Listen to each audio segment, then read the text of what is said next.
Gikumpiska sa kapulisan ang Dul-an 8 million pesos nga balor sa smuggled nga sigarilyo sulod sa gi-abandona nga 10-wheeler truck sa National Highway sa sitio Malabuaya, Kayaga, Kabacan, Cotabato kagahapon sa buntag, Marso 20, 2025. Nasakpan kini sa mga otoridad kay wala na milahos sa checkpoint ang truck o gibiyaan sa mga sakay niini.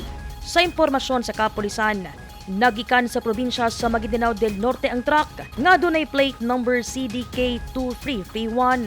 Aduna sa kini kauban nga pickup truck nga mao'y gisakyan sa pagsibat sa driver sa truck. So habang sinasabi nga na merong na-monitor sila na 10-wheeler wing van truck, may kasama din itong Nissan Navara pickup. So nung nalaman nila na paparating na yung ating PNP personnel, ay dali-dali yung driver ng truck na nag-board doon sa pick-up at umalis. So naiwan yung several boxes of assorted smuggled cigarettes na laman ng truck.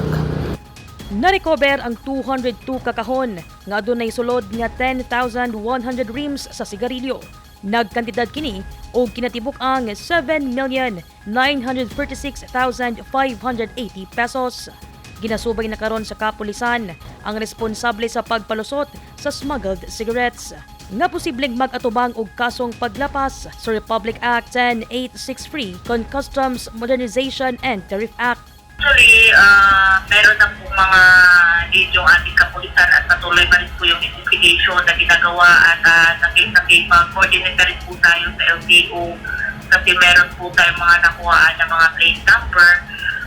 Pina-verify natin kung sino po yung nagmamayari, lalo na itong 10-wheeler wing van na iniwan doon sa daan. So, gikatakdang i-turnover sa Bureau of Customs Gensan ang nasakmit nga mga kontrabando.